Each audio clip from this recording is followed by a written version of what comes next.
দীর্ঘ ১৬ বছর ক্ষমতার অপব্যবহার করে ছাত্র জনতার আন্দোলনের মুখে দেশ ছেড়ে পালিয়ে ভারতে আশ্রয় নেন ফ্যাসিস্ট হাসিনা সহ তার দোসররা এখন দিল্লির মাটিতে বসেও বাংলাদেশকে নিয়ে ষড়যন্ত্রের ছক কষছেন।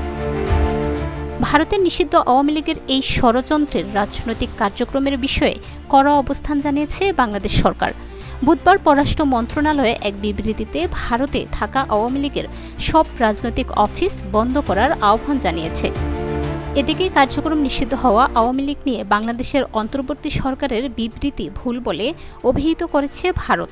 দেশটির পররাষ্ট্র মন্ত্রণালয় জানিয়েছে, ভারতের মাটি থেকে অন্য দেশের বিরুদ্ধে রাজনৈতিক কার্যকলাপ পরিচালনার অনুমতি দেয় না সরকার এবং ঢাকা যে অভিযোগ তুলেছে তা ভিত্তিহীন।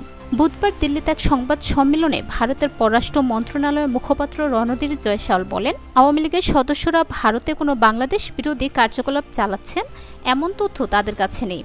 তার ভাষায়, ভারতের মাটি থেকে অন্য দেশের বিরুদ্ধে রাজনৈতিক কার্যকলাপ পরিচালনার অনুমতি সরকার কখনো দেয় না, তাই ঢাকার সাম্প্রতিক বিবৃতি সঠিক নয়।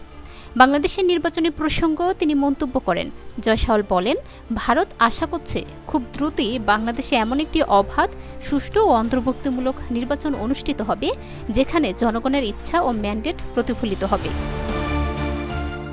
এর আগে বাংলাদেশ সরকার এক বিবৃতিতে দাবি করে, মানবতাবিরোধী অপরাধে দণ্ডিত এবং ফৌজদারি মামলার আসামি বেশ কিছু আওয়ামী লীগ নেতা এখনও ভারতে অবস্থান করছেন।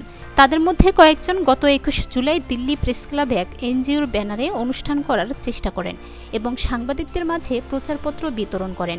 বিষয়টি ভারতীয় গণমাধ্যমে উঠে আসে।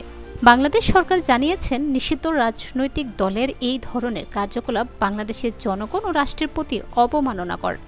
এতে শুধু দুই দেশের পারস্পরিক আস্থা ও সম্মান ক্ষুণ্ণ হচ্ছে না, বরং চলমান রাজনৈতিক রূপান্তর প্রক্রিয়ার উপরও নেতিবাচক প্রভাব ফেলছে।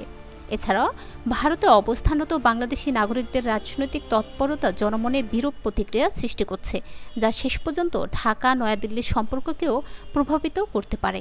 সুপার ফ্রেশ ফর্টিফাইড সয়াবিন তেল, শুরু হোক হেলদি লাইফের জার্নি।